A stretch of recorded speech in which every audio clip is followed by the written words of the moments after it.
This is my forward-looking dash cam project for my Ram 2500 pickup. I start with a Mobius Action Cam. I bought this about a year ago for about 60 bucks. That's about the price you can have them for on the net today. I bought it because it was inexpensive and because it looked like it was a good platform for doing dash cam. It loops the video, it can run off a capacitor instead of the battery. It automatically turns on and starts recording when power is applied to it. And the form factor can't be beat at all. Alright, so that's the camera. I also got the mount, which I think is what I'm going to be using, stuck to the windshield, looking forward. I'll show you that in a minute. I got a few other things. I got the extended cable where you can actually take the camera portion of this and pull it outside of this plastic housing, but I don't think I'll need that, so we'll put that aside.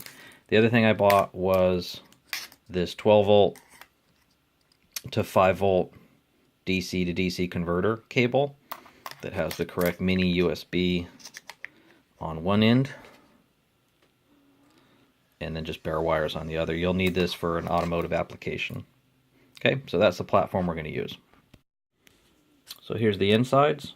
I pulled the battery out and I use one of these super capacitors instead. I think that's a better application for an automotive dash cam. There's no need to have a battery. As soon as power is applied, the capacitor charges up, runs the camera, and as soon as you turn the ignition off, there's enough juice in the capacitor to go ahead and cleanly finish whatever video is running and save it off to the flash card, and then you're ready for the next time you turn the ignition on in the car. Okay, so I'll button this back up and we'll take it out to the car. I'll show you how I have my camera set up in terms of the configuration. You can do this on a PC using this M setup application, or you can even do it on any other system like a Mac. You just have to do it from the command line and create a sysconfig file. So this is the easier method. So this is the M setup, and it sees my camera. We'll select it. On the basic settings, I think the important ones here are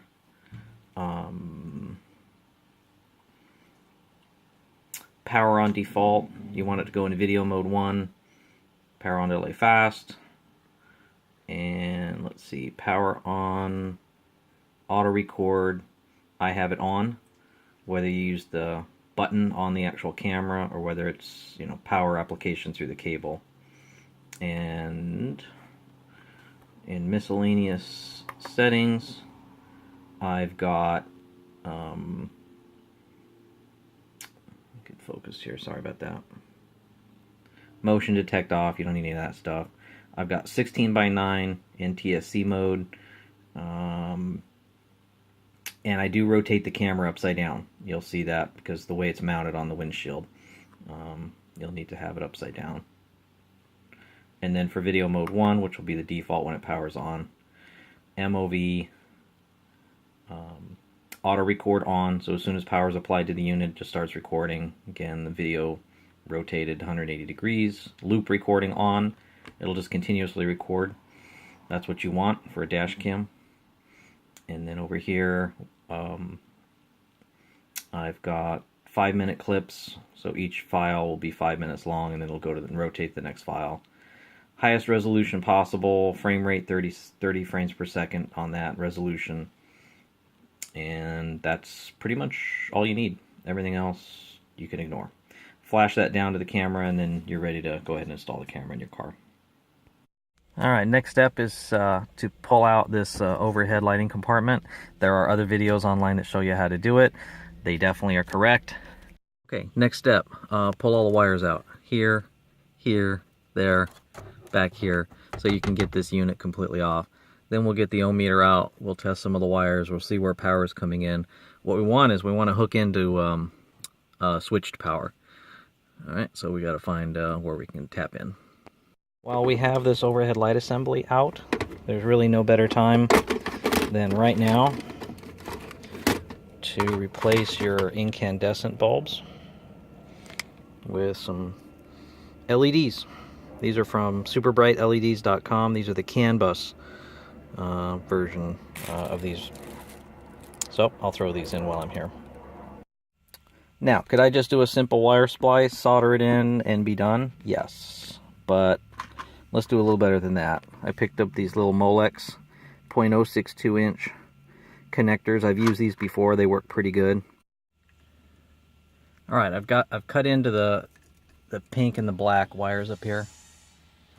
I've just done these little pigtails. So now I've got two pluggable switched power Molex 0.062 connectors. And then I'll put the other sides of these on the radar detector wire and the dash cam. I mean, this is basic electronics. There's no reason to show all this. I'm just showing you what I did. It's not particularly the cleanest thing in the world, but, you know, it'll work for me. All right, now I've got the cable for the dash cam hooked in to that connector right there. And then what we want to see is when we first apply power with the ignition key, we get a little blue flash on this LED right here. Then we should get 3 red blinks on the LED that's in the rear. And then ultimately this light here should blink yellow about once every second. And that says it's recording. So let's check it out. Alright, there's blue. 1, 2, 3 reds. And now it looks like we're recording. Okay, so now I can mount it up and then do a final check to see what the field of view looks like, and then this part's done. Alright, after a little experimentation, I put the mount right there. This little cable right here is called a USB on-the-go cable. This is really nice because I can hook this cable into my Android phone and then run a Mobius app, and I can get a live video feed right on my camera, and that helps me position the direction of the dash cam before it's all wired up and good to go. Plus you can just, you know, review things with this little cable. It's definitely worth having. Alright, so that's that. And the finished product. Valentine radar detector, Mobius Action Cam, being used as a dash cam. First test drive with the radar detector and the dash cam. You know, from my driver's side seat, that's what it looks like. And here's the video from the dash cam. I can unhook that radar anytime I want, which I will be because I put it on my bikes also. But other than a final correction, right, left, up, down on that camera, which I'll be able to do with my little USB on-the-go cable right to my phone, this project's done. Alright, on to the next one.